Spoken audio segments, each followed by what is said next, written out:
Bonjour à toutes et tous. Bienvenue dans ce nouveau live Facebook et en direct du village du Off, du Festival Off Avignon 2025. Ce week-end est un week-end qui est consacré à l'éco-transition.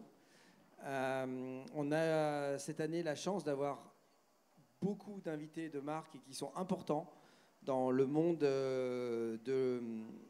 dans l'écosystème, on va dire sans jeu de mots, de tous ces chercheurs, ces artistes, ces militants et militantes qui évoluent autour de l'éco-responsabilité et du péril climatique, écologique et sociétal. Ce matin, on a eu une table ronde qui était assez exceptionnelle avec Valérie Zoido, Camille Etienne et François Gemène. Et aujourd'hui, on a cet après-midi une invitée de marque qui nous a beaucoup touchés quand on a lu son livre. Moi, j'en ai entendu parler via une vidéo, je crois, avec Jean-Marc Jancovici. J'avoue que ça m'a totalement chamboulé dans ma connaissance du lien entre notamment l'évolution du droit des femmes, l'écologie, les énergies fossiles, etc.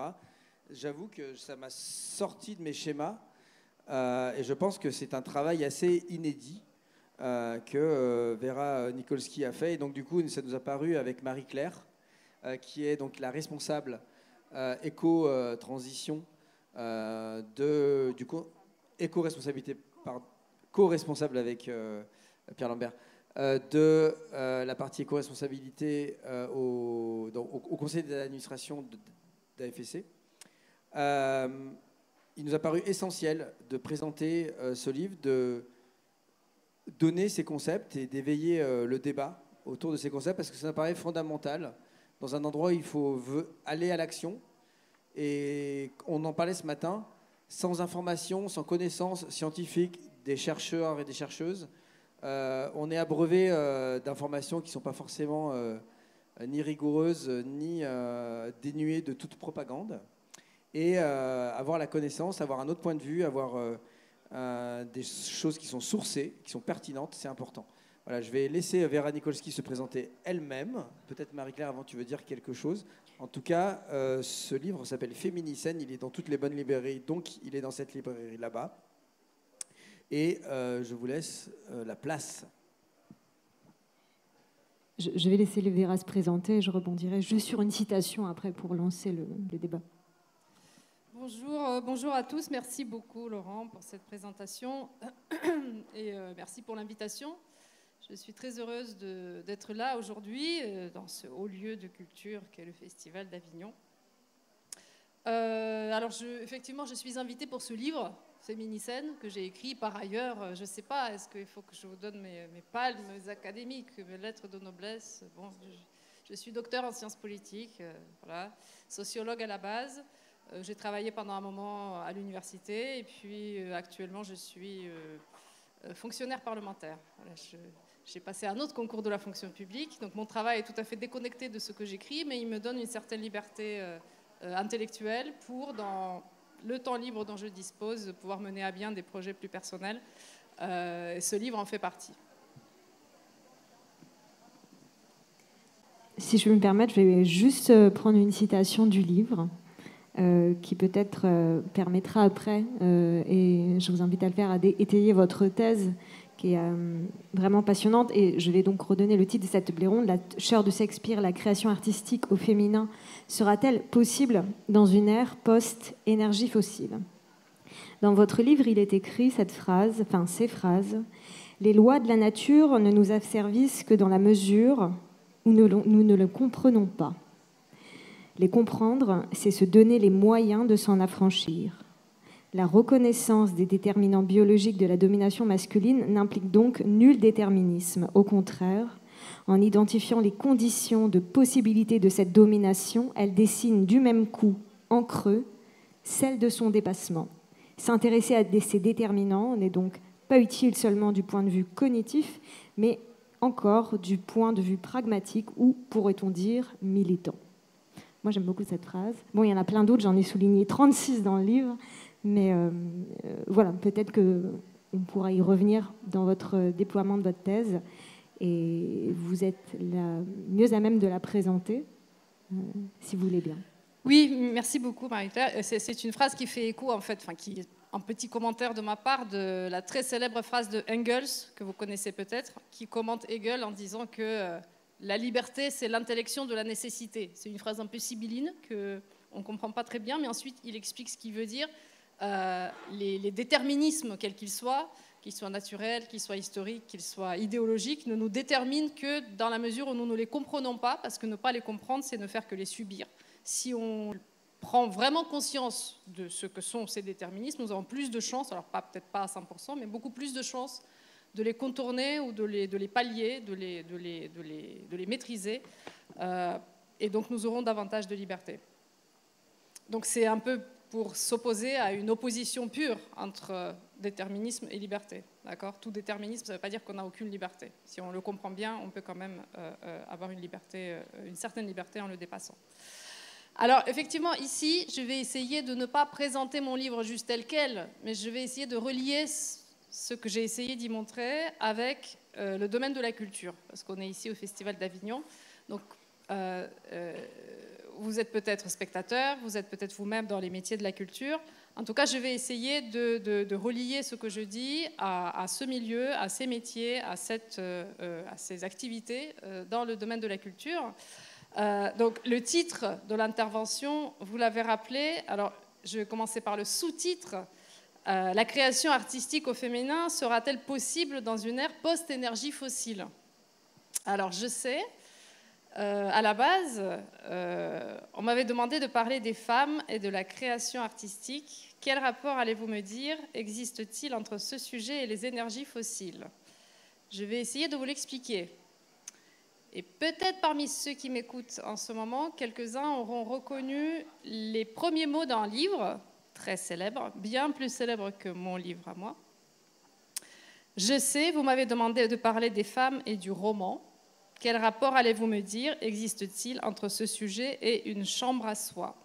Je vais essayer de vous l'expliquer. Par ces mots commence un livre très connu de Virginia Woolf, que peut-être vous avez lu, qui s'appelle « Une chambre à soi ». Une chambre à soi qui est l'un des grands classiques qu'on lit quand on est sensibilisé à la question de l'émancipation des femmes. Virginia Woolf commence ainsi sa conférence qu'elle prononce sur ce sujet, sur les femmes et le roman, et elle explique qu'elle a essayé de réfléchir au début à ce que sont les femmes. Que sont les femmes ? Qu'est-ce que le roman ? Comment est-ce que je pourrais lier ces deux notions ensemble ? Et elle répond, et elle poursuit, disons, elle explique qu'il y a un inconvénient fatal au fait de réfléchir de cette manière, c'est qu'elle ne pourra jamais dire aux gens qui l'écoutent une quelconque vérité. Qu'est-ce qu'elle va pouvoir dire sur ce que sont les femmes, sur ce qu'est le roman ? Ce sont des questions trop vastes, il y a trop impossible à embrasser dans une conférence et évidemment qui n'admettent pas une seule réponse. Tout ce qu'elle peut faire, ce qu'elle dit, c'est me contenter de vous donner mon avis sur un point de détail. Il est indispensable qu'une femme possède quelque argent et une chambre à soi si elle veut écrire une œuvre de fiction. Un projet très limité, très modeste à l'origine de cette conférence et de ce livre. Ça laisse sans solution des questions philosophiques majeures, que sont les femmes, qu'est la fiction, etc. Quel genre de fiction peuvent écrire des femmes. Mais, dit-elle, en guise de dédommagement, je vais tenter de vous montrer comment je suis parvenue à mon opinion concernant la chambre et l'argent. Et tout son livre, toute sa conférence d'abord, et donc le livre que cette conférence a produit, c'est une démonstration, c'est une réflexion. Elle tire le fil pour faire comprendre aux personnes qui l'écoutent et qui la lisent pourquoi elle pense que créer pour une femme, à son époque, première moitié du XXe siècle, on va dire, exige d'avoir une autonomie financière, donc de l'argent, et un espace dans lequel on ne sera pas dérangé. Une pièce, dit-elle, qui peut se fermer avec un loquet. Une pièce qui peut se fermer, pourquoi ? Eh bien, pour ne pas être dérangé. Parce que la création exige de la concentration, de la tranquillité d'esprit, de l'abstraction. On doit sortir de sa propre vie pour pouvoir se consacrer à la vie d'autrui, qui est le principe de la fiction. Et pour ça, il faut avoir un espace où on n'est pas dérangé.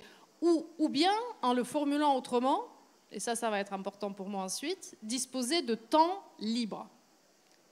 Une femme qui veut créer, un homme qui veut créer aussi, bien sûr, mais dans son cas, elle s'intéresse aux femmes, pour pouvoir créer, écrire un roman, mais c'est la même chose pour composer une musique, pour écrire une pièce, une poésie encore plus, dit-elle d'ailleurs, c'est le plus compliqué, doit disposer de temps libre des autres. Les autres ne doivent pas venir l'enquiquiner tout le temps. Les enfants ne doivent pas l'attirer par la manche en disant « Maman, je vais aller faire pipi ». Des préoccupations financières autres, il faut que j'aille travailler vite pour gagner quelque chose. Donc, elle doit avoir du temps libre, un temps qui n'est qu'à elle. Donc, elle a intitulé son livre « Une chambre à soi ». Elle aurait très bien pu l'appeler « Du temps pour soi » ou quelque chose de ce type. Et dans son livre, Virginia Woolf prend un exemple.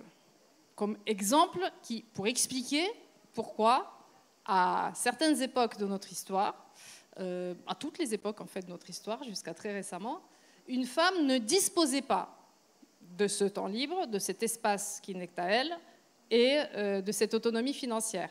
L'exemple qu'elle prend, parce qu'elle considère Shakespeare comme la quintessence du génie, c'est un auteur génial au sens fort du terme pour elle.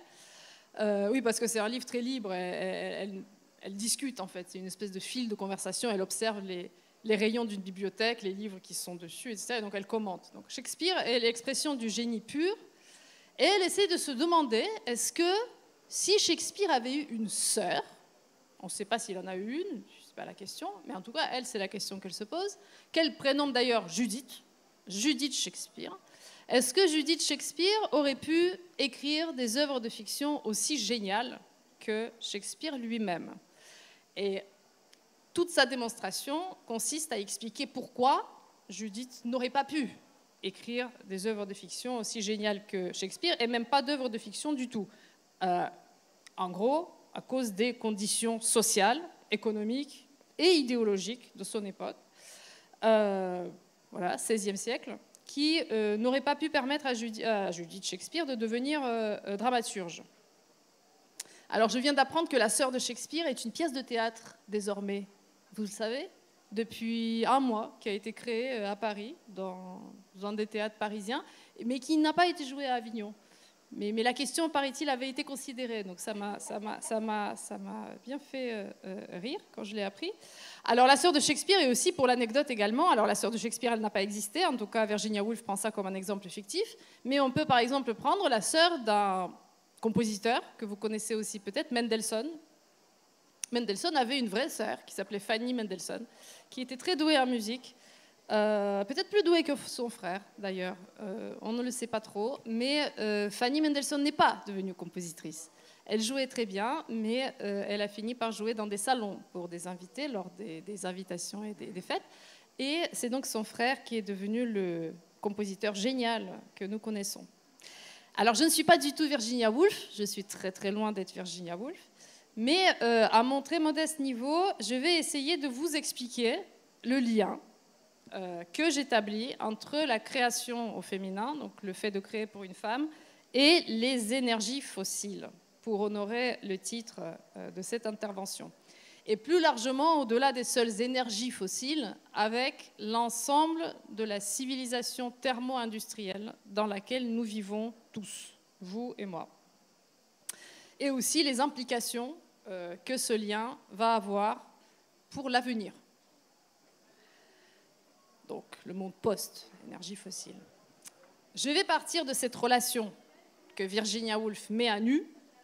Créer nécessite du temps libre et de l'argent pour essayer de dérouler encore un peu plus loin ce fil qu'elle laisse un petit peu pendant à cet endroit. Elle établit cette relation d'une façon très logique dans son livre, mais elle n'explique pas une chose essentielle. Et cette chose essentielle, c'est d'où vient ce temps libre dont elle et les autres femmes commencent à disposer à son époque, c'est-à-dire au début du XXe siècle, et dont la sœur de Shakespeare et les autres personnages fictifs qui peuplent son livre, des époques antérieures, ne disposaient pas et ne pouvaient pas disposer en tant que règle. Ils ne pouvaient disposer que de façon exceptionnelle. En gros, et c'est pour ça que le titre « La sœur de Shakespeare » me semble pertinent. Qu'est-ce qui rend possible l'existence de la sœur de Shakespeare aujourd'hui? On peut remplacer son nom par celui des génies féminins qu'on connaît. Donc le livre d'où est tirée cette réflexion, mon livre Féminicène, qu'a mentionné Laurent et qu'a mentionné Marie-Claire, c'est un livre qui concerne plus largement l'émancipation des femmes, pas uniquement la sphère culturelle, mais ici, on va voir que, en fait, le domaine culturel est quelque part la quintessence de mon raisonnement. Et c'est pourquoi je suis très contente de le faire devant vous. Alors, il y a deux impulsions qui m'ont conduite à cette réflexion. La première, je pense que je n'ai pas à vous convaincre, puisque vous êtes là dans le cadre de conférences qui sont consacrées à l'éco-transition. C'est que notre monde, à nous tous, dans lequel nous vivons, est aujourd'hui à l'orée de grands changements. De grands changements, voire de bouleversements dramatiques, du point de vue matériel. Le monde dans lequel nous vivons va aborder plusieurs crises qui vont se télescoper dans un temps à peu près similaire, dont nous avons notamment discuté ce matin, la crise climatique, notamment, mais aussi la crise des ressources. On en a peut-être parlé moins ce matin, mais c'est une autre crise, un peu d'une autre nature, même si elle est liée au même phénomène, qui vont nous percuter de concert, et auquel, moi, personnellement, dans le livre, j'ajoute une autre crise, je ne sais pas si on aura le temps de l'aborder, celle qui se rapporte à la santé et à la médecine. Et la question que je me pose, qui, à mon sens, est trop rarement posée, dans le processus de ces changements, de ces bouleversements qui vont nous affecter tous, que va-t-il advenir des femmes, plus spécialement? Quelles conséquences ces bouleversements vont avoir pour les femmes? Alors, moi, personnellement, je suis frappée par la rareté de cette question. Ces deux domaines sont très présents dans l'espace public. On parle beaucoup de la crise climatique, on parle beaucoup de la crise écologique, on parle aussi beaucoup des droits des femmes, on parle beaucoup du féminisme, énormément de livres qui sortent sur le sujet. Mais ces deux questions sont rarement liées, ou alors sous l'angle de l'écoféminisme, qui n'est pas exactement celui que je vais développer ici. Et la deuxième impulsion qui m'a conduite à développer cette réflexion, c'est mon insatisfaction devant l'explication dominante qui est en général donnée à l'évolution du statut des femmes.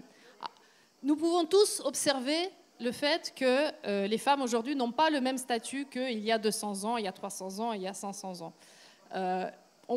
On appelle généralement le processus de ce changement l'émancipation des femmes. Alors, moi, personnellement, je donne au terme émancipation un sens très prosaïque, un peu comme Virginia Woolf, c'est-à-dire une homogénéisation des conditions entre les hommes et les femmes. Le fait que nos statuts deviennent de plus en plus similaires, avec moins de dissymétrie légale et aussi moins de dissymétrie dans les opportunités réelles, même si des disparités existent, bien entendu, dans certains domaines. Donc, définie de façon très simple, cette émancipation est visible pour nous tous, en tout cas dans nos pays occidentaux, avec le plus de force encore qu'ailleurs dans le monde. Quand on se demande à quoi elle est due, qu'est-ce qui a lancé ce processus ? Qu'est-ce qui l'a déterminé? Qu'est-ce qui s'est passé, en fait, pour qu'en quelques 200 ans, si on situe les débuts frémissants de ce changement de statut, on renverse des centaines, des milliers, voire des dizaines de milliers d'années d'un déséquilibre entre les hommes et les femmes, qui traverse les cultures, qui est complètement transculturel, universel, et qui se manifeste de multiples manières, parfois très fortes, parfois beaucoup plus limitées, mais qui se manifestent dans toutes les cultures jusqu'alors. Alors la réponse qui est généralement donnée, c'est que tout ça est dû à la diffusion des idées progressistes, l'idée d'égalité qui gagne de plus en plus les masses, et par la lutte que mènent les femmes qui s'organisent, les mouvements féministes, etc. Alors, bien entendu, les idées comptent, et les luttes aussi, mais personnellement, j'ai toujours trouvé insatisfaisant de tout rattacher uniquement aux idées et à la mobilisation des personnes qui agissent, parce que vous pouvez tous constater, en observant ne serait-ce que l'actualité, qu'avoir de belles idées ou vouloir lutter ne conduit pas toujours au changement espéré. N'est-ce pas? Il ne suffit pas de se mobiliser pour sauver les retraites, pour que les retraites soient sauvées. Il ne suffit pas de se mobiliser pour le climat pour que le mouvement se renverse. Il faut aussi que des conditions soient réunies pour que ça se fasse. Et puis, tout expliqué par les idées et par les luttes, ça tourne assez rapidement en tautologie. C'est-à-dire que, d'accord, si on postule que ce sont les idées et les mobilisations qui conduisent ce progrès, qu'est-ce qui fait que ces idées et ces mobilisations émergent à un moment donné? Pourquoi est-ce que ces mobilisations n'émergent pas avant? Par exemple, à l'époque de Shakespeare.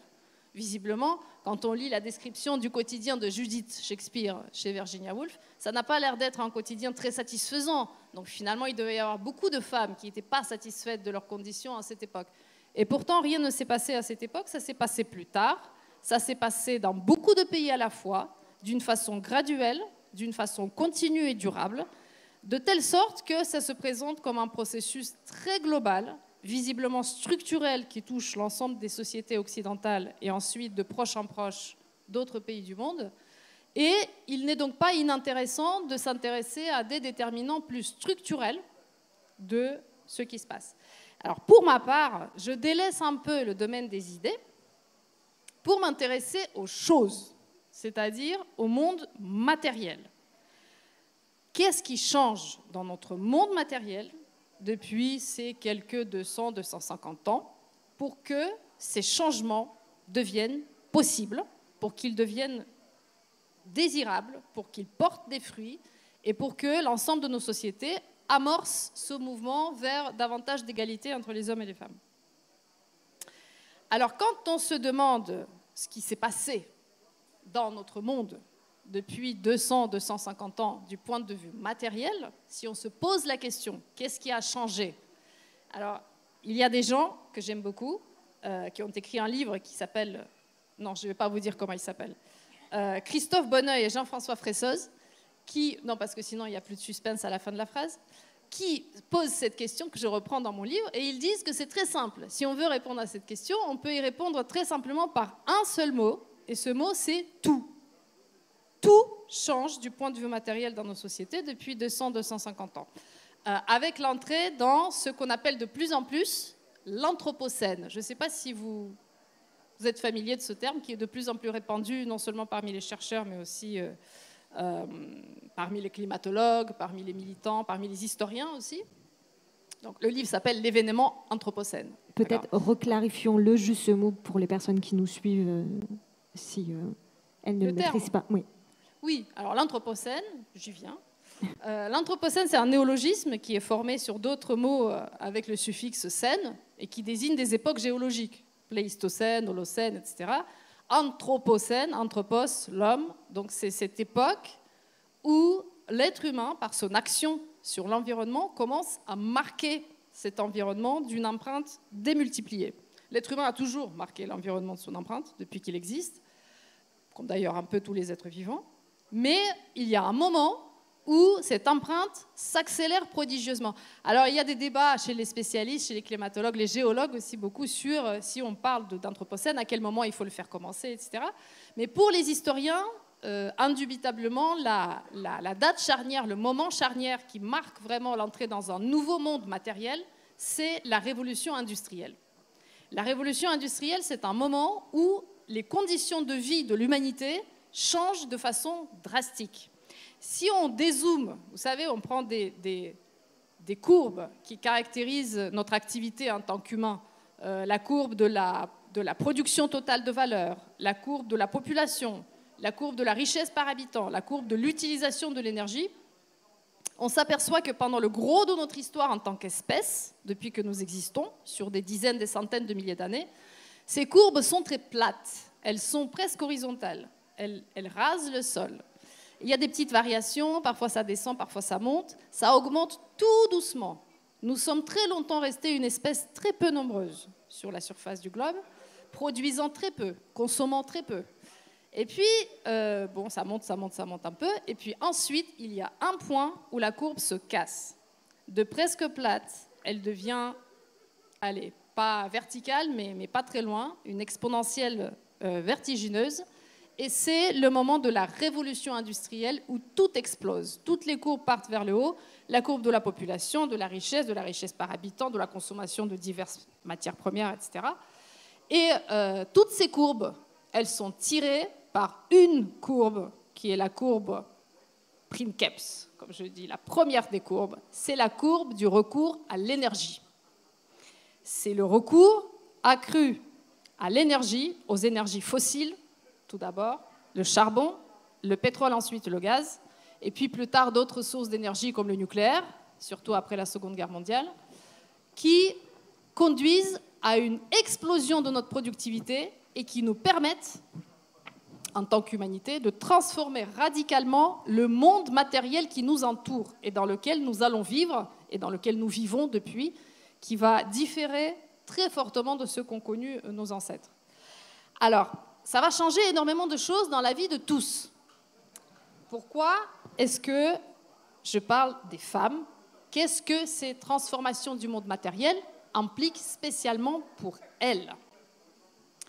Alors, pour les femmes, à mon sens, ces changements matériels de notre monde impliquent beaucoup plus de choses encore que pour les hommes.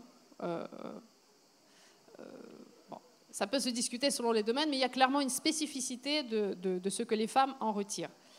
Tout d'abord, l'entrée dans l'Anthropocène, ce recours à l'énergie et aux machines qui vont travailler pour nous, va réduire drastiquement l'importance de la force physique. Le facteur force physique qui pouvait jouer dans de nombreux métiers, qui pouvait jouer dans la division sexuelle du travail entre les hommes et les femmes, va décroître spectaculairement du moment où l'essentiel du travail de force va commencer à être fait par des machines nourries à l'énergie. Je ne sais pas si vous êtes familier des interventions de Jean-Marc Jancovici, que Laurent a mentionné tout à l'heure. Il aime bien utiliser la métaphore des esclaves énergétiques pour dire que nous tous, vous et moi, de fait, nous utilisons quotidiennement le travail de centaines d'esclaves. Il a même chiffré ça. Pour un occidental moyen, c'est l'équivalent de quelques 400 et quelques esclaves humains. Je crois que c'est 450, ouais. Oui, quelque chose. Mais après, ça dépend du calcul. Il y a d'autres calculs. Voilà, ça dépend comment on calcule. Donc, la masse des biens et des services dont nous bénéficions dans notre vie, elle équivaut en fait à la vie d'un très très grand seigneur des temps de jadis qui avait donc 450 esclaves à sa disposition. Du travail incorporé dans des infrastructures, dans des mécanismes, dans des appareils effectués pour nous par ces esclaves énergétiques. Ça, c'est la première chose. Mais ce n'est pas la plus importante. C'est peut-être le plus spectaculaire au premier abord. Ce qui me semble le plus important, réellement capital, notamment pour les femmes, c'est le fait que l'entrée dans l'Anthropocène dégage du temps. Le temps dont je suis partie tout à l'heure. Ce temps libre pour d'autres types d'activités. Du temps d'abord sur une journée. Si vous comparez votre journée type, quand vous vous levez le matin, du matin au soir, avec la journée type de vos ancêtres d'il y a, posons, je ne sais pas, 7 ou 8 générations, vous allez vous rendre compte que tous les gestes que vous faites dans votre vie, du lever au coucher, et de la naissance à la mort d'ailleurs presque, diffèrent très profondément des gestes qu'effectuaient les gens qui nous ont précédés sur des générations et des générations et des générations. Quand vous vous réveillez, la première chose que vous faites, en général, c'est appuyer sur un bouton pour que la lumière advienne. Et la lumière advient. Il a suffi de faire ça. Ensuite, vous vous levez, vous changez de pièce, vous appuyez encore sur un bouton pour la lumière, et vous tournez un truc, un tout petit truc. Ça ne demande pas beaucoup de travail, c'est très facile. Et quand vous le faites, il y a de l'eau qui apparaît, du mur. Et en plus, elle est déjà chaude. Enfin, peut-être qu'il faut tourner 2 petits trucs pour qu'elle soit chaude, ça dépend de l'organisation de votre salle de bain. Ce qui est extrêmement utile pour se laver. Ensuite, vous passez dans une autre pièce dans laquelle vous appuyez aussi sur le bouton pour la lumière, et puis vous appuyez sur d'autres boutons, et de la chaleur apparaît sur des choses horizontales qui sont posées à plat, en général noires. Vous ouvrez une porte dans laquelle, au contraire, il y a du froid, qui est tout le temps froid, où il y a des aliments donc, qui ne sont pas périmés parce que c'est dans du froid. Vous sortez ces aliments, vous les mettez sur le truc chaud, et ensuite, ils sont bons à manger en très peu de temps. Vous pouvez même les mettre dans une petite caisse, vous appuyez encore sur un bouton et ça fait pareil, ils deviennent chauds et vous pouvez les manger tout de suite. Donc en quelques 20 minutes ou une demi-heure, ou peut-être plus si vous aimez beaucoup faire des coiffures ou des choses comme ça, comme moi, vous êtes prêts. Vous pouvez commencer votre journée productive et en général vous la commencez enfin si vous habitez en ville, ce que nous sommes très nombreux à faire, eh bien, vous sortez et puis vous vous mettez dans une espèce de caisse métallique dans laquelle, en appuyant sur d'autres boutons, vous vous déplacez extrêmement vite. Une caisse personnelle ou une grosse caisse qui se déplace toute seule, vous n'avez même pas à appuyer sur quoi que ce soit, vous vous asseyez juste. Et elle vous conduit là où vous allez travailler. Et pour beaucoup d'entre nous, travailler va consister aussi à ouvrir un petit truc aussi métallique et où il y a plein de boutons et on appuie sur des boutons. Tout ça demande très peu de dépenses d'énergie, n'est-ce pas? Et puis quand on a fini, on rentre chez soi par la même caisse ou une autre. Et parfois, on passe dans un très grand espace où il y a énormément d'objets qui sont entreposés et on peut les prendre, comme ça. Et quand on passe devant une dame, ça fait bip. Et ensuite, c'est à vous. Et il ne s'est rien passé, d'accord? Vous n'êtes pas allé creuser la terre, déterrer les carottes, etc. Bon, etc. Et pareil pour le dîner, etc. Et à la fin, vous appuyez, il n'y a plus de lumière et vous dormez. Donc, dans la journée, essentiellement, on a beaucoup appuyé sur les boutons, d'accord? Donc, notre dépense énergétique personnelle, elle est nulle. Zéro. Si vous prenez la journée type, hein, je ne dis pas que tout le monde, il y a peut-être des gens qui ont un travail un peu plus exigeant physiquement, mais quand on parle des classes moyennes cultivées, des centres urbains, bah, en général, c'est ça. Si vous prenez vos ancêtres d'il y a 7 générations, leur journée ne commençait pas du tout comme ça. Il n'y avait pas de bouton appuyé, il n'y avait pas de truc à tourner, rien du tout. On pouvait appuyer autant qu'on voulait, il n'y avait pas de lumière. On pouvait tourner, ça ne tombait pas, et c'était pas chaud. Il fallait se lever, il fallait sortir, il fallait aller chercher du bois, éventuellement le couper s'il n'a pas été fait la veille. Il fallait faire du feu. Alors déjà, 20 bonnes minutes sont passées, d'accord? Puis ensuite, il fallait trouver des aliments, il n'y en avait pas forcément. Peut-être qu'il fallait parfois sortir, les chercher dehors. Déjà, il fallait les faire croître, donc il fallait y consacrer du temps, etc., etc. On ne pouvait pas passer par des gros trucs où il y avait plein d'objets au même endroit. On devait se fabriquer ses vêtements soi-même, par exemple, beaucoup de temps dans une journée. Si on avait des enfants et qu'il fallait en prendre soin, c'était pareil. On ne pouvait pas leur mettre des couches lavables, enfin, des couches jetables. Si elles étaient lavables, on ne pouvait pas les faire laver en machine. Enfin, bon. Si vous faites l'ajout de tous les gestes physiques que nos ancêtres faisaient au quotidien, vous vous rendez compte que d'abord, c'était énergiquement très exigeant, et deuxièmement, que ça prenait énormément de temps. Le temps que nous ne dépensons plus à ces gestes quotidiens.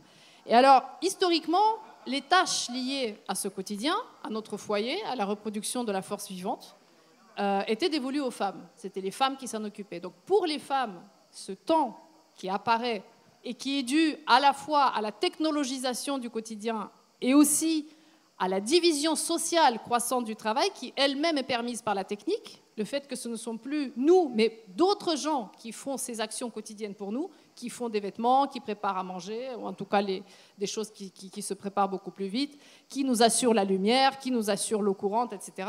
Tout ça, c'est des tâches qu'on devait faire nous. Maintenant, ce n'est plus nous qui le faisons, c'est d'autres gens quelque part, et l'infrastructure technique nous permet d'en profiter à tous avec très peu d'efforts. Eh bien, tout ce temps qui se dégage sur une journée pour les femmes va avoir une importance capitale pour leur disponibilité pour autre chose. Et c'est encore plus dramatique si on considère la vie tout entière, parce que par rapport à l'époque pré-industrielle, les femmes gagnent également beaucoup de temps sur l'ensemble de leur biographie. Et elles gagnent ce temps comment?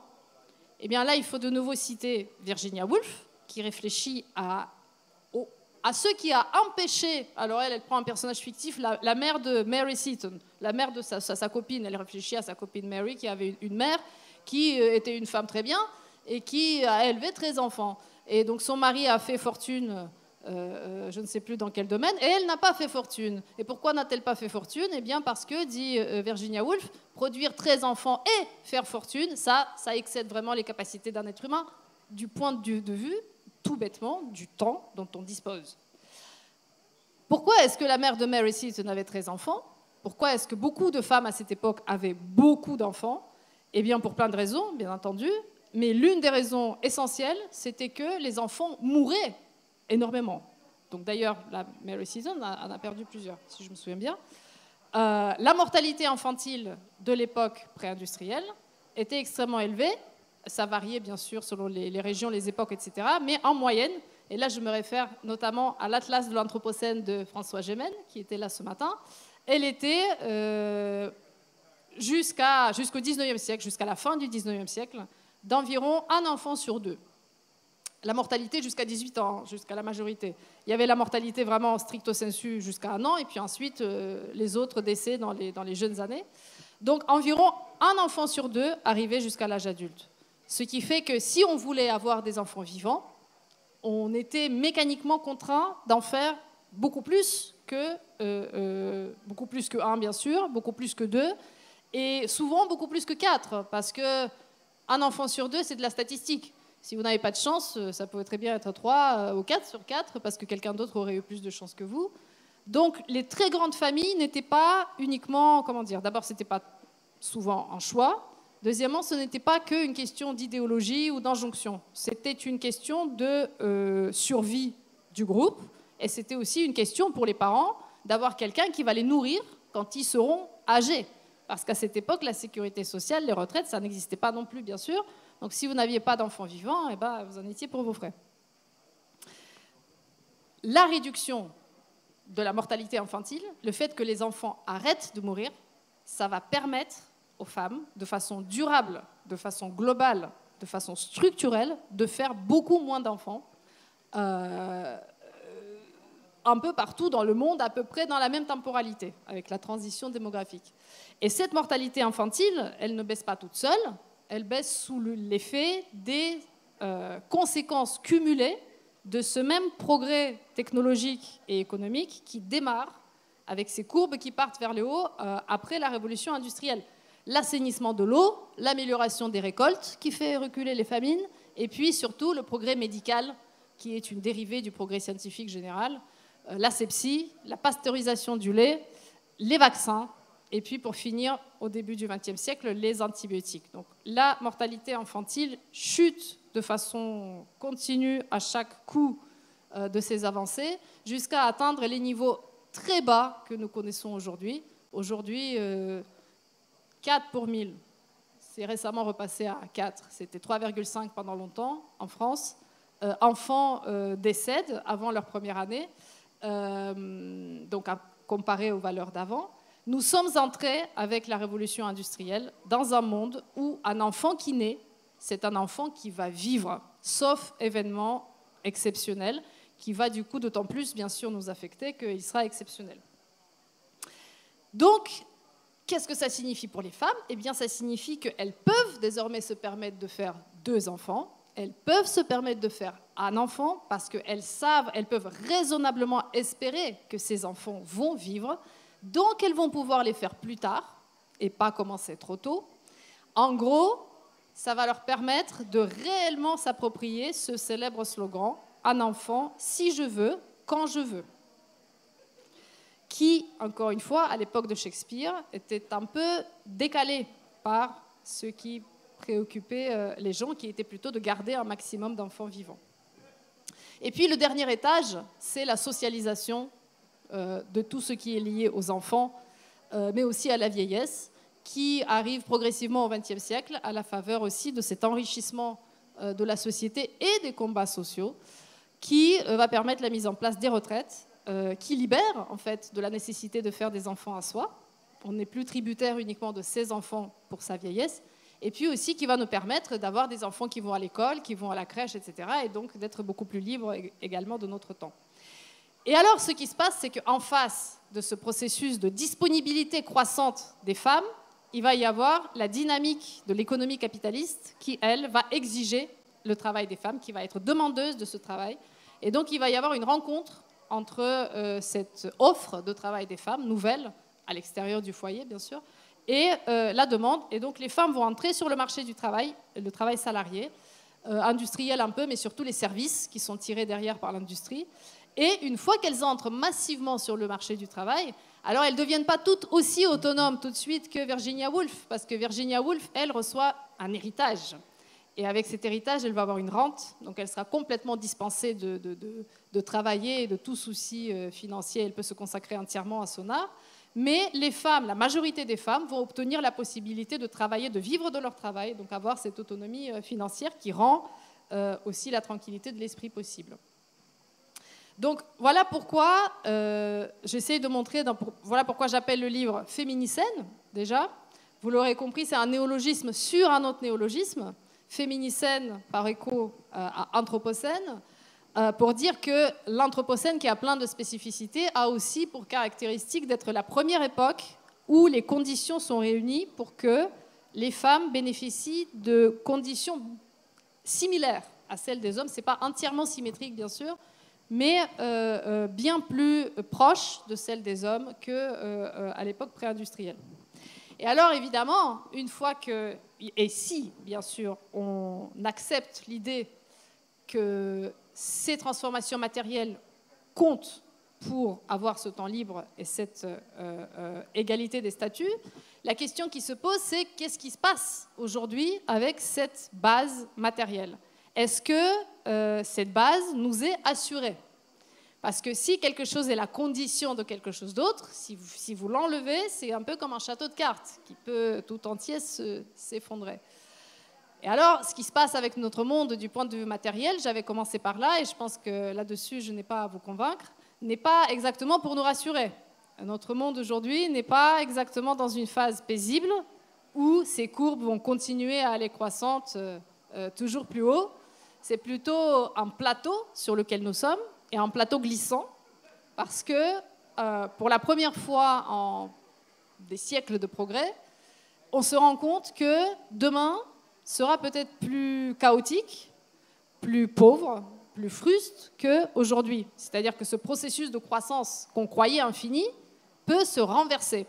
Et il peut se renverser sous le coup de deux phénomènes, par lesquels j'ai commencé aussi. La crise des ressources. Nous vivons dans une planète finie, donc quand on base l'économie sur l'extraction des ressources et l'exploitation massive de ces ressources, énergétiques, mais aussi les autres, à un moment donné, on va buter contre la finitude de la planète. Et c'est ce qui est en train de se passer pour un grand nombre de matières premières.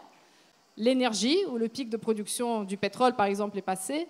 Les métaux aussi, ce qui est beaucoup plus embêtant peut-être, parce que c'est sur les métaux qu'on base nos espoirs de transition vers un monde électrifié.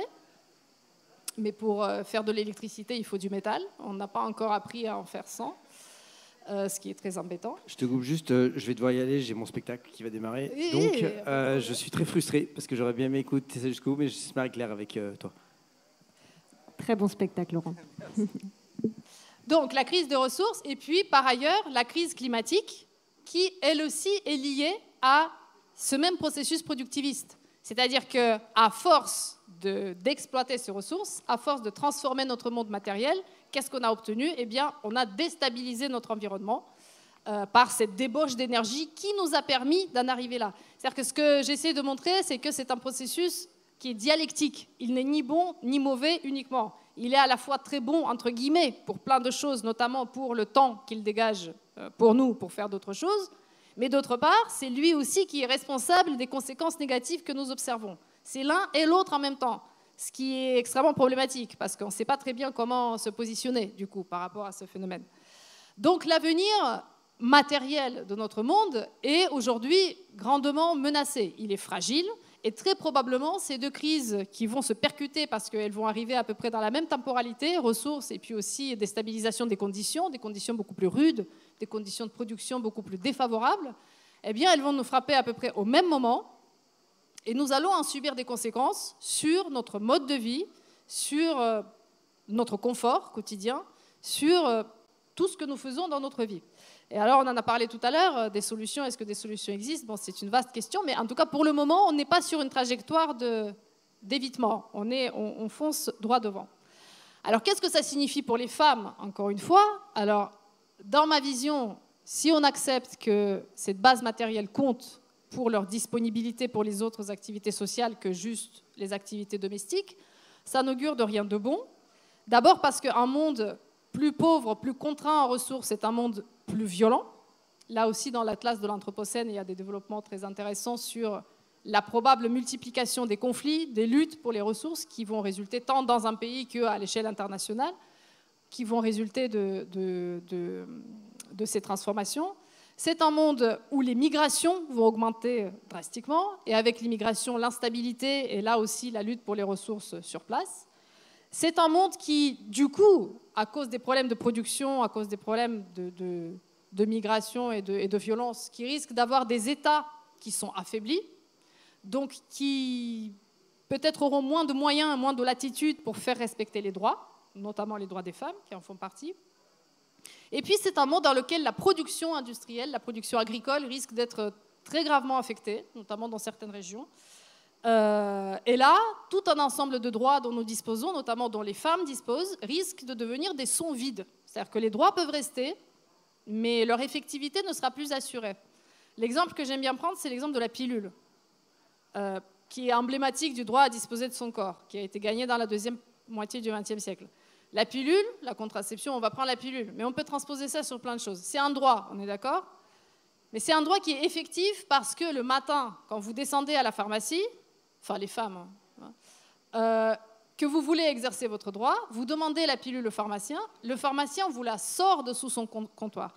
Et il vous sort la pilule de son comptoir parce que, quelque part, il y a des usines faites d'acier et de métal qui tournent à l'énergie, peut-être nucléaire, peut-être fossile, qui produisent cette pilule, qui produisent les emballages, donc des forêts sont abattues, des métaux sont extraits, etc. Cette pilule est mise dans les emballages, elle est mise dans des cartons qui sont mis dans des grands cargos qui eux aussi carburent aux énergies, souvent fossiles, parfois nucléaires, qui sont acheminés jusqu'à chez nous, parce qu'en général c'est produit en Chine ou en Inde, mais pas chez nous. Ensuite ils sont mis dans des camions qui eux aussi roulent à l'essence. Ces camions sont acheminés partout, dans toute la France. C'est un système logistique gigantesque, même quand on pense à un seul produit, et c'est comme ça pour tout, pour que dans la pharmacie d'Avignon, de Paris, de Bagnères de Bigorre, de n'importe où, quand vous venez, la pilule est là. Et donc, au moment où le pharmacien vous sort cette pilule, au bout de tout ce processus, ça pourrait faire une belle scénographie, enfin, en tout cas dans un petit court-métrage, votre droit devient effectif. C'est la rencontre de votre droit et du produit industriellement derrière. Parce que s'il est produit artisanalement, de façon artisanale, il n'est pas sûr que vous en aurez assez, parce que nous sommes très nombreux, donc c'est la production de masse qui assure aussi le fait que chacune peut en profiter.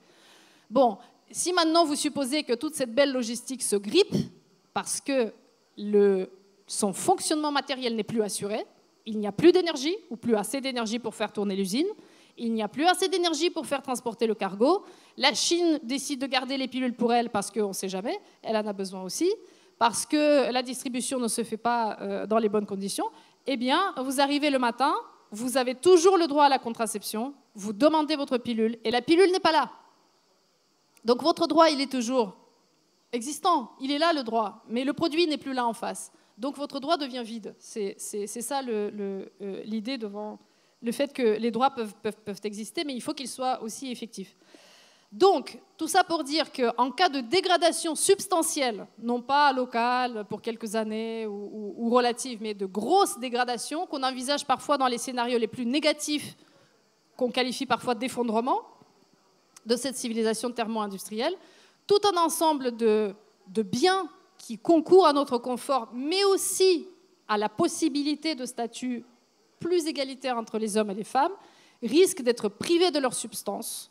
Et donc, on risque de se retrouver dans une situation où la division du travail devient de nouveau de plus en plus sexuée, où le rôle des travaux domestiques est de nouveau davantage dévolu aux femmes, un monde plus rustique, un monde plus violent, etc., avec toutes les conséquences que ça suppose, et où donc, de façon structurelle, tout un ensemble de droits dont on dispose risque de ne plus être assuré.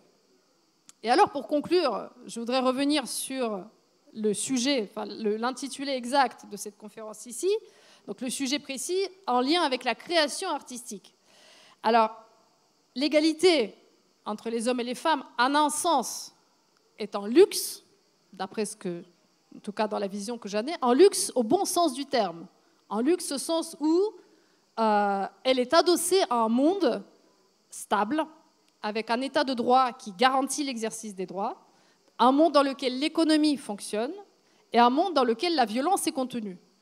Ce n'est pas du tout le cas de toutes les sociétés historiques, c'est même plutôt une exception du point de vue historique. Nous vivons dans cette exception.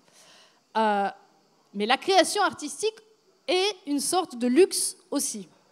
C'est une sorte de luxe aussi dans la mesure où, dans les sociétés de la rareté, dans les sociétés de la pénurie, la création, c'est un peu un miracle. Elle a toujours accompagné le genre humain. Il n'y a pas eu de société dans laquelle il n'y a pas eu de création artistique. On se débrouille toujours pour créer, pour produire du beau. Mais dans des sociétés de la pénurie et de l'indigence, la création est un peu quelque chose qu'on arrache au quotidien, qu'on arrache sur la survie.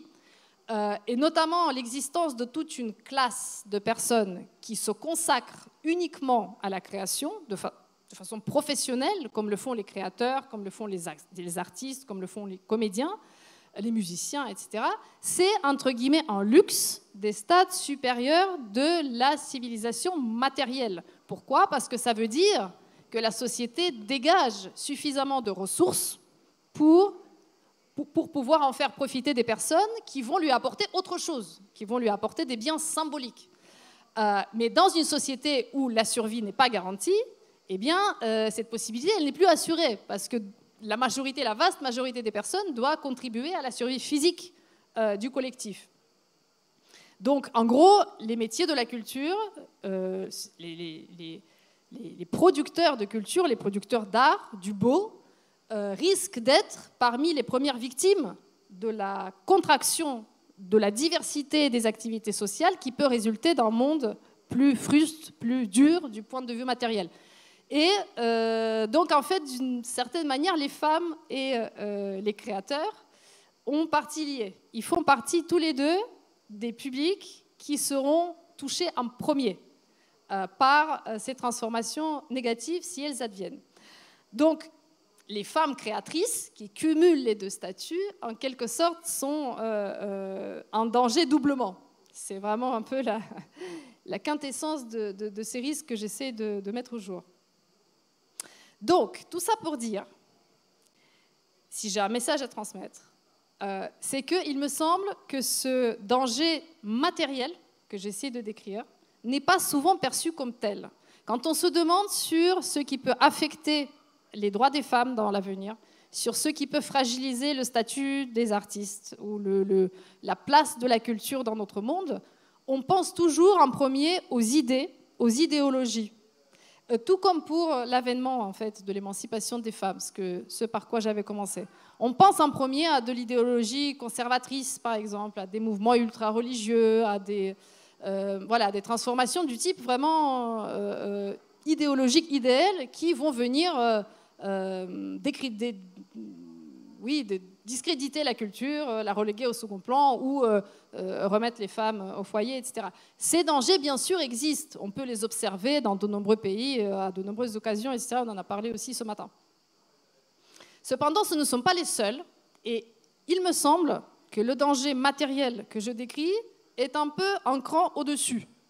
Pourquoi? Parce qu'un revirement idéologique, à conditions matérielles inchangées, il est réversible. Vous pouvez avoir un Donald Trump qui arrive au pouvoir, qui va remettre en cause un certain nombre d'acquis, par exemple pour les femmes. Si ensuite vous avez, allez, je ne sais pas, Kamala Harris ou n'importe, je ne sais pas, Hillary Clinton qui reprend du poil de la bête, j'en sais rien, un progressiste qui arrive au pouvoir, on peut amorcer le mouvement inverse, d'accord? Rien ne nous empêche de se mobiliser, etc., et de renverser le processus. Si en revanche, le niveau matériel de notre vie se dégrade sous l'effet de conditions systémiques, c'est-à-dire sur lesquelles on n'a pas vraiment prise. On ne peut pas réinjecter plus de pétrole dans les sols, il n'y en a plus, il n'y en a plus. On peut bien sûr agir sur la technologie à la marge, mais il y a parfois des choses qui peuvent s'avérer indépassables. Il n'est pas sûr qu'on trouve des solutions à tous ces problèmes matériels. Là, vous avez tout le périmètre des solutions qui se déplacent. Disons que, vous voyez, à conditions matérielles données, on peut avoir du mieux, du moins bien, d'accord? Une espèce de périmètre. Si on dégrade les conditions matérielles, c'est tout ce périmètre qui se déplace vers le moins bien. Donc ça me semble être vraiment un risque systémique, un risque gros comme un camion qui nous fonce dessus, alors que, comme le truc de Don't Look Up, quoi. Le gros truc qui nous fonce dessus, alors que nous, on s'occupe des choses plus immédiates. Donc, ce que j'aimerais transmettre, si je peux transmettre quelque chose, c'est l'importance capitale de cet ordre des choses matérielles, parce que les choses immatérielles, telles que les droits, telles que la possibilité de créer, telles que la participation des femmes doublement à ce processus créatif, dépendent grandement de l'état de cette infrastructure. Et alors, ça ne veut pas du tout dire qu'il faut préserver la civilisation thermo-industrielle dans laquelle nous sommes aujourd'hui. Il ne faut pas faire de contresens par rapport à ce que je cherche à dire, parce que de toute façon, c'est impossible. Elle arrive à sa fin du fait de l'épuisement des ressources sur lesquelles elle est construite. Donc, comme aime bien le dire Jean-Marc Jancovici, on sera de toute façon forcé de changer, soit de notre plein gré, soit forcé, parce qu'on ne pourra pas faire autrement. C'est plutôt qu'il faut prêter une très grande attention à ce processus de transition pour éviter à tout prix qu'il se transforme en effondrement subi. Parce que si c'est un effondrement soudain qui nous arrive dans la face, pour rester poli, il est fort à parier que cette dégradation matérielle aura de grosses conséquences sur les droits et sur le statut des femmes, mais aussi voilà, de la culture. Et donc, les personnes qui travaillent dans ces métiers, aussi les personnes qui sont spectatrices, qui sont consommatrices des œuvres d'art, ont quelque part un intérêt égoïste dans cette transition. Ce n'est pas seulement abstrait. Sauver la planète ou contribuer à réduire le changement climatique ou éviter l'effondrement, ce n'est pas juste quelque chose d'abstrait qui concerne les pandas quelque part ou les ours polaires, et même pas uniquement le fait qu'il va faire plus chaud ou des choses de ce type. C'est quelque chose qui peut affecter réellement non seulement nos conditions de vie, mais les valeurs, les idéologies, les statuts qui aujourd'hui nous semblent absolument normales. Ils sont aussi tributaires de cet état matériel de la société. Et si cet état se fragilise, eh bien, ils se fragiliseront avec. Voilà, et donc je termine tout à fait en revenant à Virginia Woolf et à la sœur de Shakespeare. Parce que Virginia Woolf elle-même, à la fin de son livre, revient à la sœur de Shakespeare. Et elle dit que quand elle observe les évolutions en cours, début du XXe siècle, les femmes commencent à travailler, certaines commencent à créer, deviennent journalistes, deviennent écrivains, elles-mêmes, etc. Et elle s'adresse aux autres femmes, aux jeunes filles, et elle dit, voilà, la sœur de Shakespeare ne pouvait pas exister avant parce que les conditions de son existence n'étaient pas réunies, mais si aujourd'hui vous vous saisissez des nouvelles possibilités qui vous sont offertes, la possibilité d'étudier, qui est à ce moment-là acquise, la possibilité de travailler de façon indépendante, que les femmes commencent à acquérir, eh bien, si vous êtes nombreuses à vous investir dans cet effort et à travailler dans cette direction, alors vous allez créer cette société dans laquelle la sœur de Shakespeare pourra exister. Et donc, elle les appelle un peu à travailler à son événement, sans forcément imaginer qu'elles sont chacune la sœur de Shakespeare, mais travailler à la possibilité de génie féminin. Et elle termine en disant « Mais il ne faut pas, car cela ne saurait être, nous attendre à sa venue sans effort, sans préparation de notre part, sans que nous soyons résolus à lui offrir à sa nouvelle naissance la possibilité de vivre et d'écrire. Mais je vous assure qu'elle viendrait si nous travaillions pour elle, et que travailler ainsi, même dans la pauvreté et dans l'obscurité, est chose qui vaut la peine. » Et donc voilà, s'il y a quelque chose que je pense important, c'est ce travail, alors dans mon cas vraiment sur les conditions matérielles de notre vie et sur leur transition vers un autre état viable, qui me semble essentiel pour permettre demain l'existence de la sœur de Shakespeare. Merci. Merci. Merci beaucoup Vera pour toute cette exposition. Moi, je pourrais t'écouter des heures, tellement c'est intéressant, c'est détaillé, c'est didactique, c'est précis et c'est une approche tellement importante, je trouve aussi, pour s'emparer des leviers, pour avoir des leviers d'action. Dans les hypothèses que tu explores aussi et dans ce qui va advenir de contraignant, tu as parlé de l'absence des ressources, de la problématique climatique, mais tu parles aussi du développement et de la montée de l'antibiorésistance que tu n'as pas beaucoup évoqué là. Est-ce que tu veux en parler Enfin, moi, pour ma part, je trouve que c'est un sujet aussi hyper intéressant et qui vient aussi, moi, me toucher dans ce que j'aborde aussi par ailleurs, à quel point la problématique écologique, si on peut la qualifier ainsi, c'est aussi et avant tout un problème de santé publique. Et que, comme tu dis, voilà, s'emparer de ces enjeux, ce n'est pas que vouloir, entre guillemets, sauver les ours polaires de manière très réductrice, mais c'est voilà, considérer nos droits et revenir à la question de la santé publique. Oui, merci beaucoup. Oui, bien sûr que je veux parler d'antibiorésistance, c'est mon sujet préféré. Le livre, il est même parti de cette idée-là.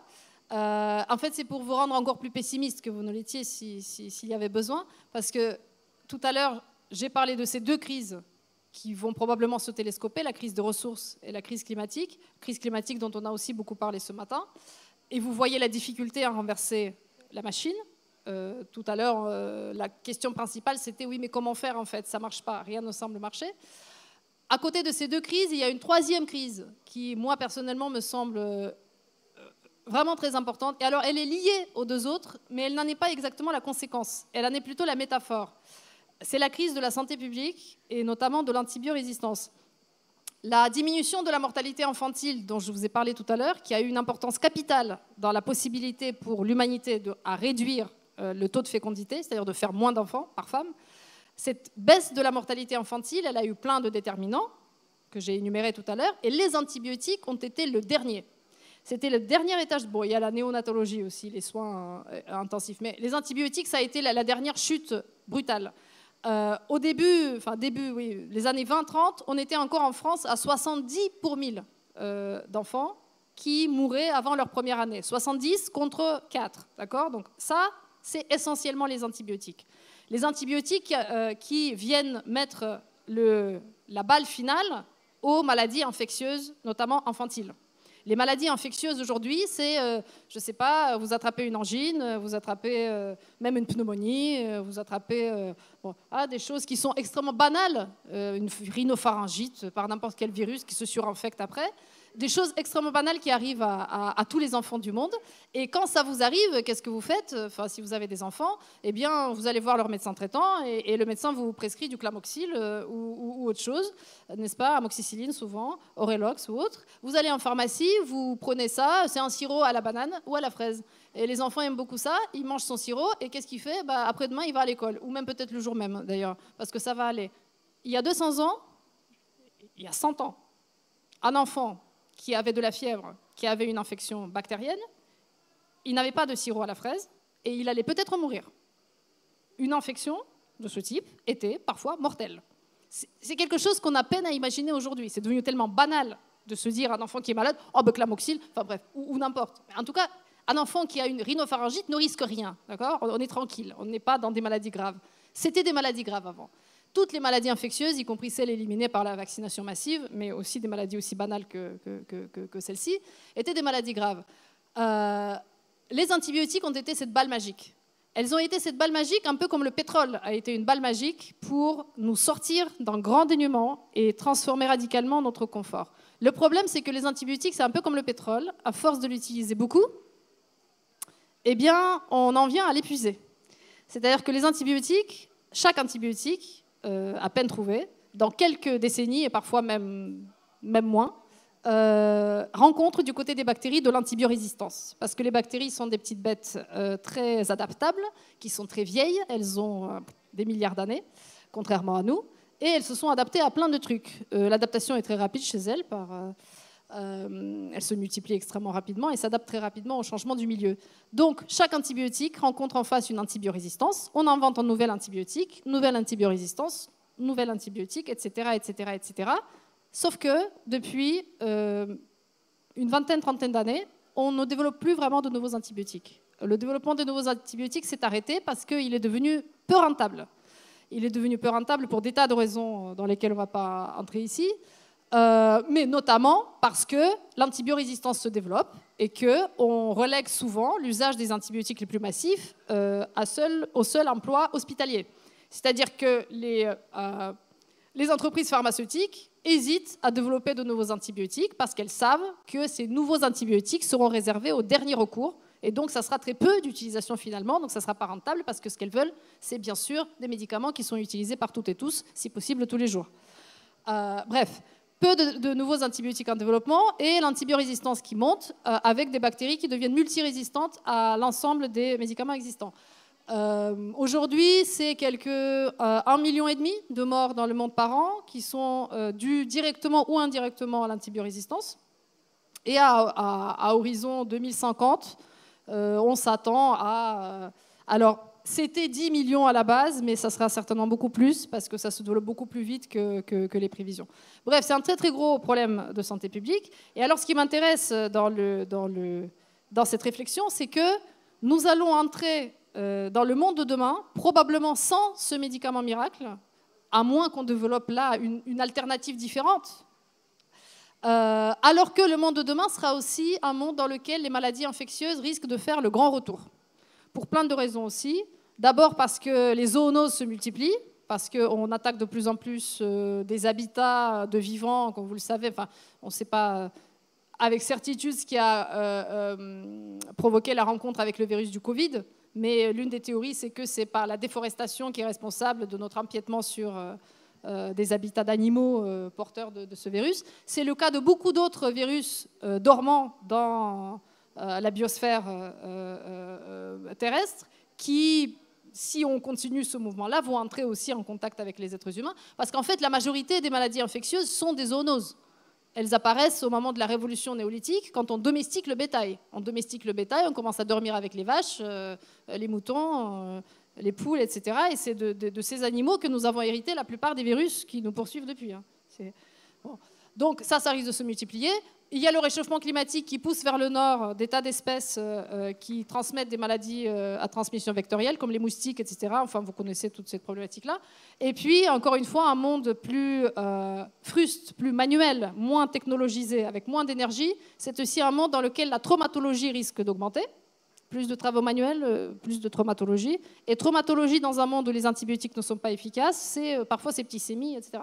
Bref, donc les facteurs de mortalité risquent d'augmenter et les facteurs de guérison de diminuer, ce qui aura un impact sur la mortalité générale, mais aussi sur la mortalité infantile. Et encore une fois, avec ça, conjugué aux autres facteurs, on risque de revenir à un monde dans lequel un enfant qui naît est un enfant qui va peut-être mourir. Et un enfant qui va peut-être mourir, c'est un enfant qu'on peut difficilement, à l'échelle d'une société, garder enfant unique. Toute l'économie affective en fait, de notre société est basée sur le fait qu'on a confiance globalement dans la survie de nos enfants. Un monde dans lequel on n'a plus confiance dans la survie de nos enfants, c'est un monde dans lequel toutes les structures familiales de projection dans notre biographie, etc., changent. Alors, il est beaucoup plus difficile de se dire, là, j'ai fait mes études, je fais une thèse de doctorat, et puis ensuite, je lance ma carrière, etc. Et puis, vers 35 ans, je vais faire un bébé. Oups, il est mort. Il faut en refaire un. Et ensuite, c'est plus tard, c'est trop tard. Donc, au niveau collectif, ce sont des choses qui risquent de nous faire revenir à des maternités plus précoces et à des familles plus nombreuses, ce qui, mécaniquement, aura un impact négatif sur le temps dont on dispose pour autre chose. En effet. Et s'ajoute aussi, j'ai le sentiment, c'est ce qu'on constate, c'est qu'il y a une augmentation de la prévalence aussi de maladies auto-immunes, inflammatoires, chroniques, qui sont dues à la fragilité de nos microbiotes intestinaux, qui sont dues à la perte de la biodiversité, le fait qu'on augmente dans des environnements qui sont de plus en plus aseptisés, bétonnés, dus à l'hyperhygiénisme, et donc à la dégradation de l'environnement, la problématique climatique. Donc c'est aussi pour moi, je crois, un élément encore supplémentaire que je... Enfin, est-ce que tu considérais que c'est un élément aussi supplémentaire d'alerte, d'autant plus que ces maladies auto-immunes, chroniques, inflammatoires, sont aussi parfois, étant multifactorielles, déclenchées par des antibiotiques qui viennent fragiliser en fait l'équilibre de nos systèmes immunitaires. Enfin, moi, j'ai l'impression que aussi on rentre dans une sorte de boucle un peu rétroactive qui semble se nourrir et dont il faut absolument essayer de sortir et de s'extraire pour résister, pour tenir et pour nous préserver.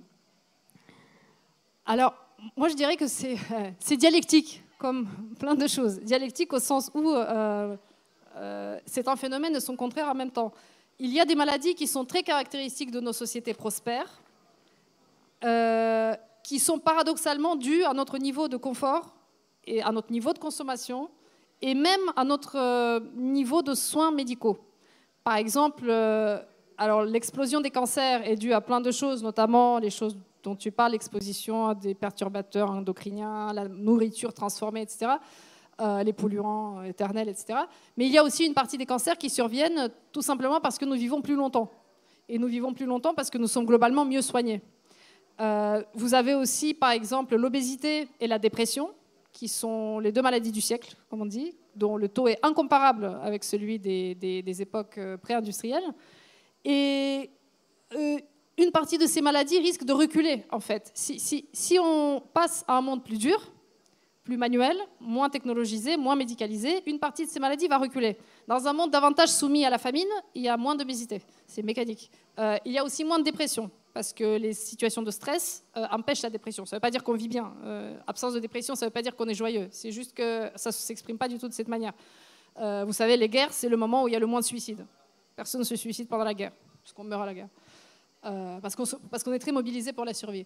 Donc une partie de ces maladies risque de reculer, les maladies liées à l'âge, les maladies chroniques, les maladies probablement aussi auto-immunes, parce que si vous avez une agriculture qui redevient plus manuelle, vous allez avoir moins d'allergènes, ça sera un monde plus naturel, plus naturel. Un peu comme dans Gilead de la Servante écarlate. Voilà, ça sera de l'agriculture biologique forcée. En revanche, d'autres risquent d'exploser. Les maladies infectieuses, comme je l'ai dit, la traumatologie, tout ce qui est lié aussi à la déstabilisation probable, si on vit un vrai effondrement, encore une fois, et pas une transition contrôlée, de l'ensemble du système de soins. Parce que le système de soins, c'est aussi un système industriel. C'est ça qu'on ne comprend pas. Quand on dit accès à la santé, on pense à des droits, on pense à des lois, on ne pense pas au fait que l'appareil pour mesurer la tension, le scanner pour regarder ce qu'il y a à l'intérieur de la tête, les médicaments que nous consommons, tout ça sort des usines. Ça sort des usines faites en acier qui tournent à l'énergie. Si nous n'avons pas l'acier et l'énergie, si nous n'avons pas soit le pétrole, soit l'atome, soit énormément de panneaux solaires, c'est au choix. Il faut créer un mix énergétique quelconque. Nous n'allons pas avoir des hôpitaux qui fonctionnent de cette façon. Ça sera éventuellement des choses qui seront réservées à quelques-uns. On peut imaginer un système de santé très réduit qui va servir une population la plus fortunée. Mais pour que ces biens soient un accès libre, plus ou moins égalitaire pour l'ensemble de la population, au-delà des droits, au-delà de la justice sociale, par exemple, est-ce qu'on paye pas, il faut déjà qu'ils existent. Voilà. Et pour qu'ils existent, il faut qu'il y ait la base industrielle derrière, quelle qu'elle soit, quelle que soit la manière dont elle est organisée. Merci Vera. Est-ce qu'il y a une ou deux questions, ou même trois, ou pas? Les gens sont assommés par mon pessimisme. Il nous reste à peu près 10 minutes, donc n'hésitez pas. Vera est là pour vous. Je vous en prie, je vais vous tendre le micro, sinon on ne va pas vous entendre dans la vidéo, ce serait dommage.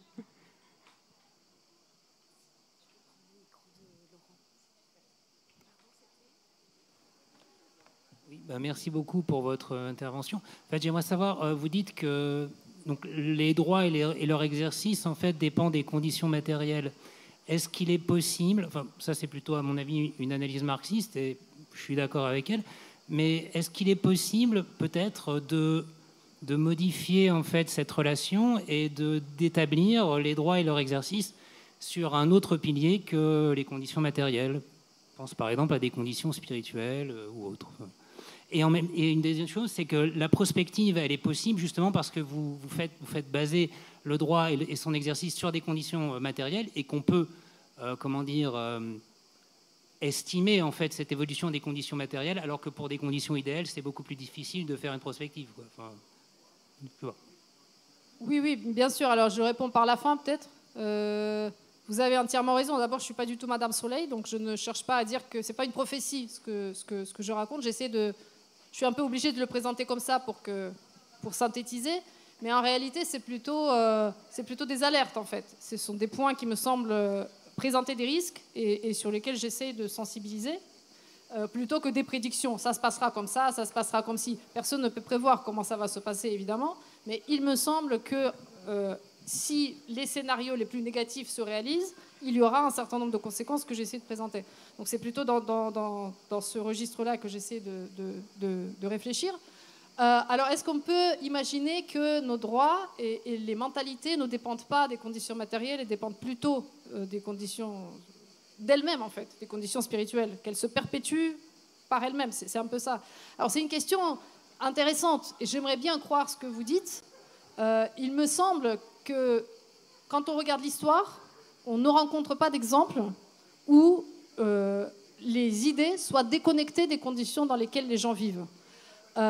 Les idées ont une certaine autonomie, ils ont une certaine inertie. Par exemple, si vous êtes socialisé dans une société, dans un monde, vous allez garder cette socialisation. Elle va changer un peu quand vous allez traverser d'autres milieux, d'autres sociétés, mais vous allez garder des choses aussi de votre première socialisation.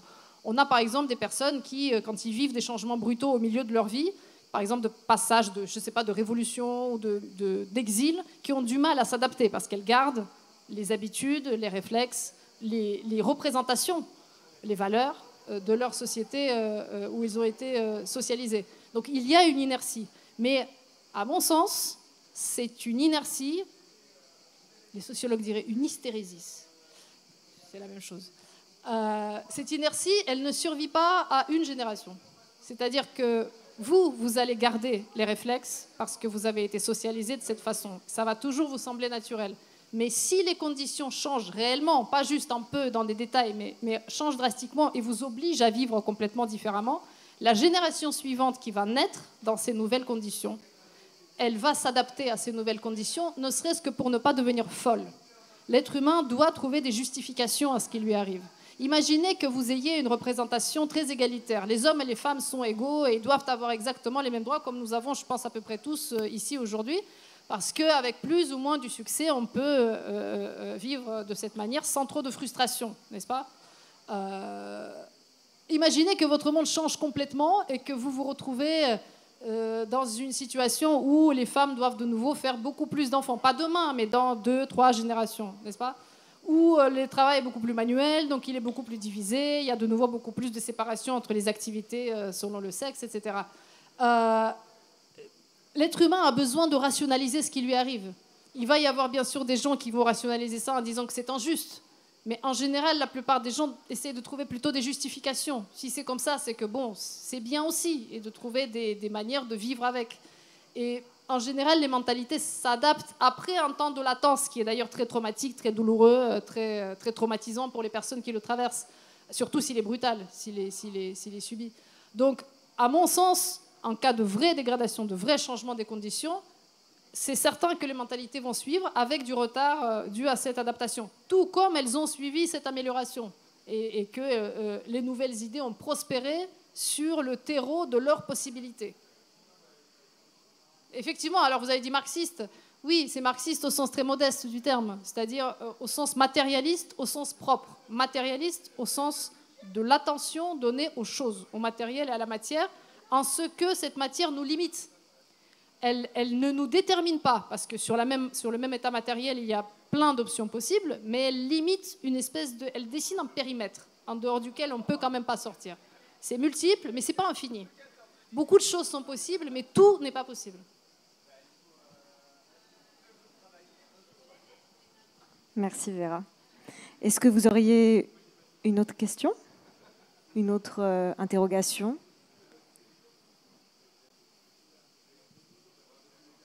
Non ? Très bien.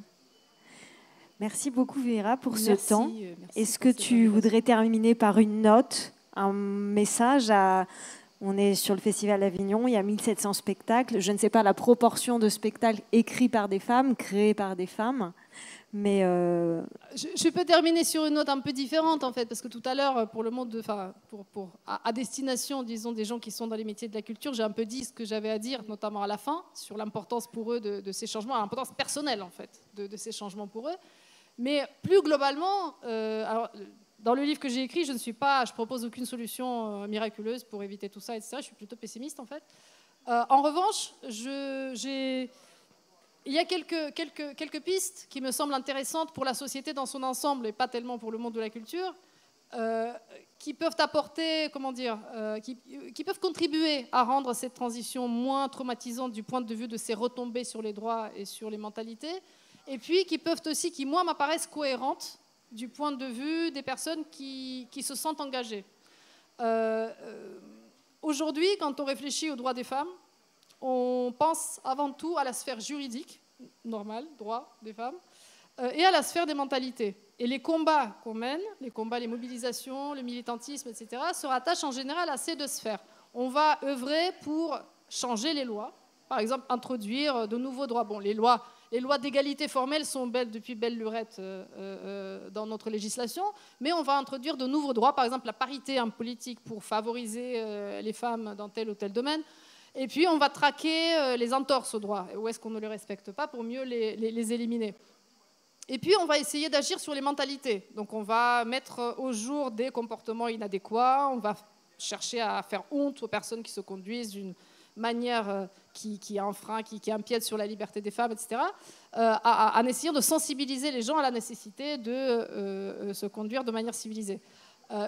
Toutes ces actions sont parfaitement cohérentes dans notre monde à nous. Elles sont cohérentes parce que notre monde est basé sur l'état de droit. La sphère juridique a une importance primordiale dans nos sociétés. Et dans cet état de l'infrastructure matérielle, il est tout à fait pertinent d'agir sur le droit et les mentalités. Néanmoins, ce que je cherche à dire, c'est que tout ça est adossé à l'existence de cette infrastructure. Si elle disparaît, tout ça devient un peu caduque. Donc, ce qui me semble important, c'est de travailler aussi, ne pas oublier de travailler sur les éléments matériels. Et en lien avec ça, il me semble important que cet esprit d'engagement, cet esprit d'effort en faveur des droits de femmes de demain, il passe aussi par ce travail et pas uniquement par le militantisme, disons, juridique ou moral. Les femmes qui s'engagent dans des carrières qui sont soit scientifiques, soit même techniques, il ne s'agit pas uniquement des grandes sommités techniques, matérielles, des domaines qui sont complètement délaissés par les femmes aujourd'hui. Il n'y a pas un domaine qui est plus déserté par les femmes que les STEM, les sciences, technologies, ingénierie et mathématiques. Ce sont des domaines où les femmes sont très peu nombreuses et pourtant ce sont des domaines qui sont aujourd'hui essentiels pour travailler sur cette transformation du monde, pour faire en sorte qu'elle soit la plus lisse, la moins traumatisante possible. Les femmes ne sont pas du tout dans ces domaines. Donc s'il y a quelque chose qui me semble important, c'est que les femmes qui pensent à cet avenir, à l'avenir de leurs filles par exemple, eh bien, qu'elles s'engagent dans ces domaines-là, d'abord parce qu'en le faisant, elles auront l'assurance qu'elles travaillent pour préserver les conditions de l'égalité. Deuxièmement, parce que en s'y engageant, elles auront plus de poids pour peser sur les priorités. Le problème des moments de contraction, et on risque de vivre un moment de contraction, c'est qu'il faut faire des choix. Jean-Marc Jancovici dit est-ce qu'on va investir dans les obus ou dans les lave-linges? Par exemple, non mais, si vous n'avez plus assez d'énergie, qu'est-ce que vous allez faire tourner en priorité? Si vous êtes dans la médecine, est-ce que vous allez investir dans telle ou telle branche, telle ou telle maladie, etc. Est-ce que vous allez travailler spécifiquement sur la mortalité infantile ou pas? Bref, être dans le métier, dans la place, c'est pouvoir peser sur les orientations. Et ça me semble absolument primordial. Et puis la dernière des choses, c'est qu'une femme dans le monde en transformation, si le monde vit vraiment des bouleversements durs, des bouleversements d'ampleur du point de vue matériel, si vous avez un métier qui vous rend, entre guillemets, indispensable pour cette transition, si vous avez des compétences qui sont cruciales, si vous savez faire des choses avec vos mains et que vous pouvez participer à cet outillage, à cet équipement du monde en transformation, eh bien, il sera beaucoup plus difficile, beaucoup plus coûteux pour la société de vous renvoyer au simple statut de travailleur un peu supplétif au niveau du foyer, moins présent dans la sphère sociale qu'aujourd'hui. Donc, c'est un peu un appel à penser stratégique. Une jeune fille qui choisirait son orientation aujourd'hui, et je n'aurais pas dit ça il y a 30 ans. Attendez, quel âge j'ai déjà? Il y a très longtemps, quand j'ai dû choisir mon orientation, je viens d'une famille où tout le monde est scientifique, et dans les métiers techniques. Tous, et toutes plutôt, parce que c'est que des filles, sauf moi. Donc, j'ai fait peut-être une terrible erreur. Mais en tout cas, je ne l'ai pas fait moi. Mais aujourd'hui, mes filles à moi, j'aurais été très contente qu'elles le fassent. Je ne suis pas du tout sûre qu'elles le feront. Pour certaines, je suis même sûre qu'elles ne le feront pas. Mais voilà. En tout cas, ça me semble intéressant de garder ça à l'esprit au moment où on choisit son orientation. Ça n'a pas uniquement s'engager dans les sciences, dans la technologie, dans la technique, dans les choses manuelles même. Ça n'a pas pour valeur uniquement, l'intérêt personnel qu'on y porte. Ça a aussi une valeur, on pourrait dire, utilitaire ou pragmatique dans ce monde en transformation. Voilà, donc c'est peut-être sur ça que je vais terminer. Merci. Merci beaucoup Vera, vous pouvez l'applaudir. Vraiment. Merci beaucoup. Et bravo. Merci à celles et ceux qui nous suivent en ligne. Vous pouvez vraiment retrouver tout le travail de Vera dans son ouvrage Féminicène que je vous invite à découvrir et qui est passionnant. On va poursuivre d'autres tables rondes d'ici 30 minutes, donc n'hésitez pas à rester par là si le sujet de l'éco-transition vous intéresse. Et on fait une petite pause actuellement. Merci à vous encore. Merci Vera, vraiment.